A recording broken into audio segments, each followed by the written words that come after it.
Olá pessoal, bem-vindos a mais um vídeo. Você está no canal do professor Eduardo, tá? Aqui é o Sistema de Ensino Monte Carlo. Já vai deixando o seu like. Você que não é inscrito, se inscreva. E para hoje, turma, o último assunto do nosso módulo pré-história. Finalmente vamos finalizar esse módulo e daí então partir para a antiguidade, tá?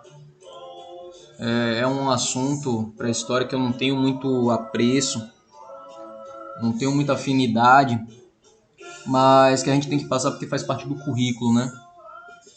Eu acredito que os amigos arqueólogos e antropólogos, eles dominem muito mais essa área, mas mesmo assim é um conteúdo que pode lhe ajudar bastante nas atividades escolares, no estudo para avaliações e até mesmo para o próprio Enem, certo?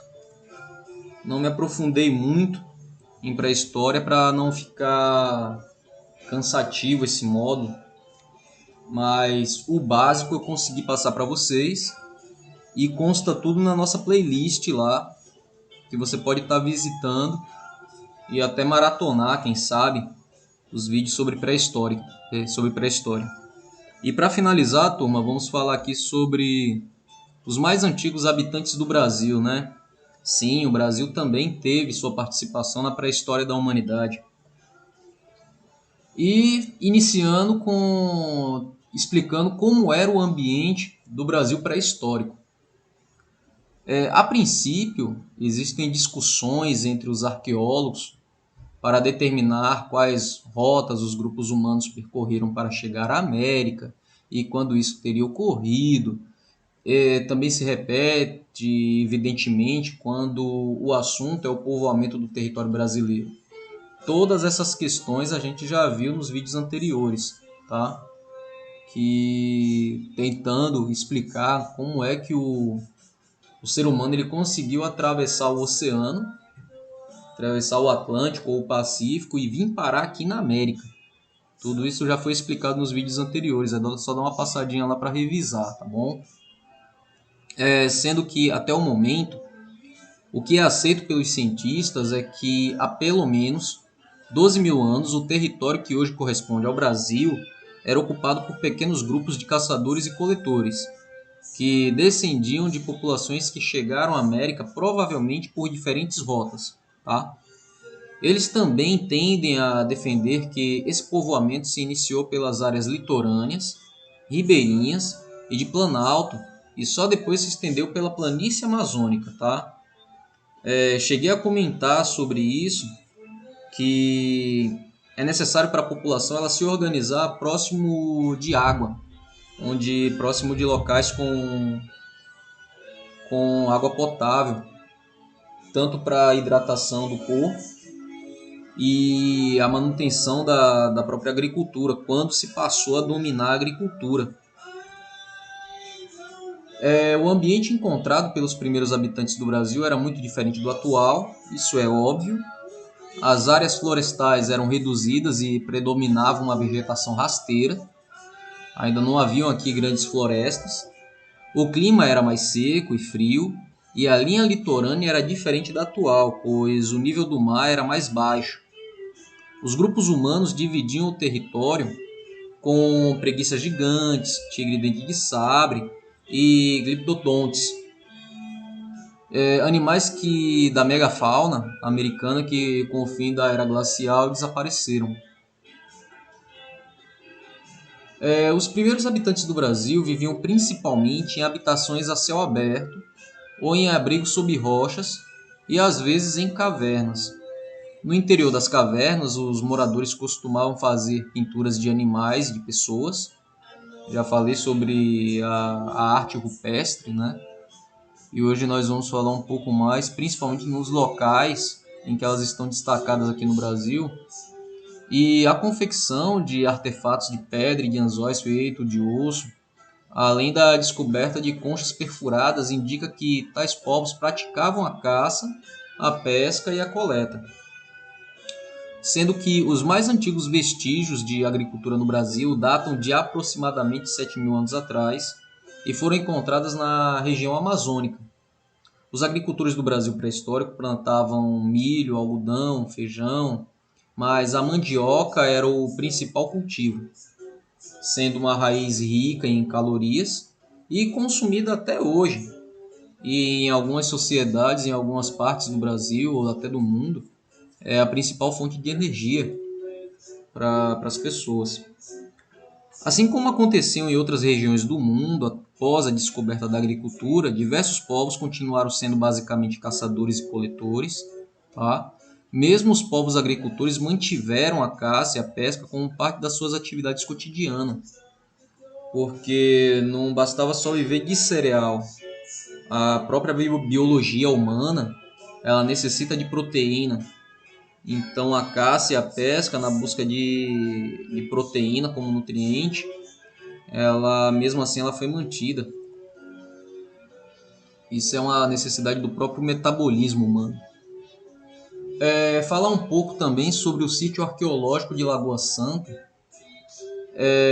O estudo de esqueletos humanos no Brasil pré-histórico começou no século XIX, com escavações nas grutas de Lagoa Santa, em Minas Gerais.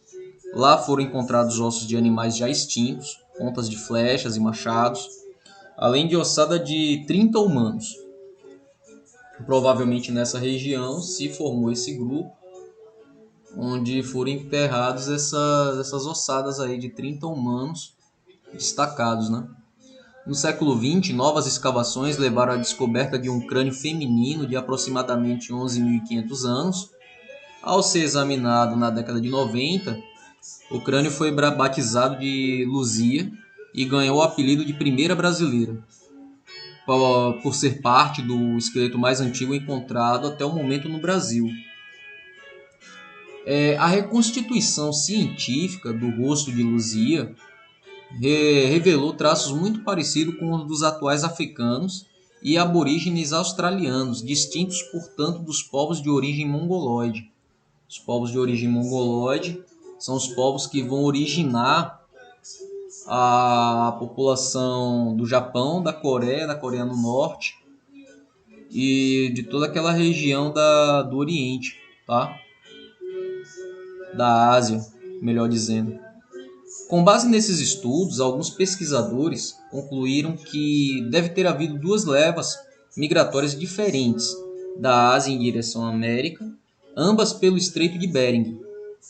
Uma mais antiga, de origem não mongoloide, e outra mais recente, de origem mongoloide. Sendo esses últimos povoadores, assim, ancestrais dos indígenas americanos. Tem aqui duas imagens sobre esse dito crânio que foi encontrado, tá? Na região de Lagoa Santa, em Minas Gerais. Aqui o crânio e aqui a reconstituição de mais ou menos a base de como seria a pessoa do crânio. E aqui uma reconstituição mais recente. Aqui uma reconstituição já digitalizada, aqui em cera e aqui digitalizada, de como poderia ser essa figura, essa mulher, que ficou conhecida como Luzia, primeira brasileira. E o sítio arqueológico de São Raimundo Nonato, que na década de 70, escavações dirigidas pela arqueóloga Niede Guidon, no município de São Raimundo Nonato, no Piauí, levaram à descoberta de centenas de artefatos de pedra lascada e pedaços de carvão vegetal. O sítio arqueológico Boqueirão da Pedra Furada, onde ocorreram os achados, é um abrigo de pedra rochosa, coberto por mais de 1.000 pinturas e grafismos rupestres, sendo que esses objetos ali encontrados teriam mais de 50.000 anos e, segundo a pesquisadora, teriam sido feitos quando grupos humanos habitavam uma área de floresta tropical úmida, em que viviam os animais como gliptodontes e preguiças gigantes. Aparentemente, essas duas espécies elas eram bastante abundantes aqui na região do Brasil. Note que nós falamos muito, nós nos referimos muito sobre tanto o Cliptodonte como a preguiça gigante, tá? Muitos estudiosos, porém, não aceitam a hipótese de que os artefatos achados no Piauí tenham sido produzidos por humanos. Eles afirmam que os objetos de pedra e pedaços de carvão podem ser resultado de processos naturais, como o esfalecimento das rochas ou incêndios florestais. Sempre nós vamos ter gente da oposição, né, para criticar as teorias, mas tudo bem, se aqueles artefatos não foram feitos por pessoas, então como você explicar essas pinturas, aqui exemplo delas, encontradas no sítio de São Raimundo Nonato, né? E essa área ela é declarada Patrimônio Cultural da Humanidade pela Unesco, tá? Isso aconteceu em 91. O Parque Nacional da Serra da Capivara, no Piauí, é um triunfo da arqueologia brasileira, fundada pela arqueóloga Niede Guidon, e ele preserva o maior conjunto de pinturas rupestres do mundo, algumas de até 12 mil anos de idade. Valeria a pena a pessoa fazer um turismo, né? Ou um estudo de campo numa região como essa, só para ter a noção da amplitude daquela descoberta. E os povos ceramistas, né? É provável que a produção de cerâmica tenha sido iniciada no Brasil na mesma época em que começou o cultivo de alimentos. A atividade ceramista era exercida provavelmente por mulheres. Na Amazônia foram encontradas peças de cerâmica que estão entre as mais antigas da América, onde hoje se localiza a cidade de Santarém, no estado do Pará.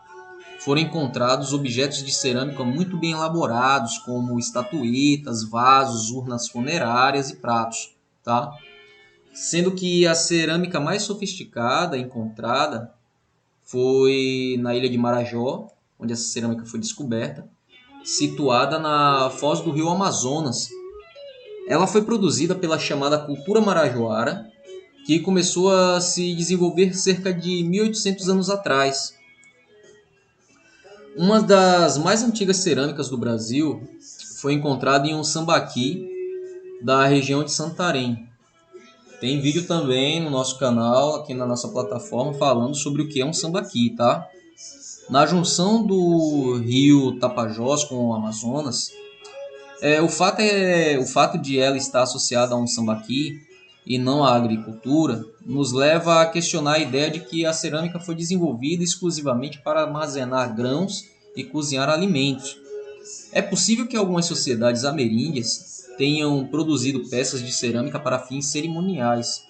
Exemplo disso são as urnas funerárias, tá? Que são recipientes com tampas nos quais o corpo ou os ossos do morto eram depositados. Imagens femininas aparecem com frequência nessas peças de arte ceramista das culturas amazônicas e marajoara. Para alguns autores, isso seria um indício do poder social das mulheres nessas culturas, ou até evidenciaria a realização de cultos em homenagem a uma divindade feminina. Turma, essa foi a nossa videoaula de hoje. Espero que tenha sido produtivo para vocês, tá? Não esqueça de deixar o seu like, não esqueça de compartilhar esse material.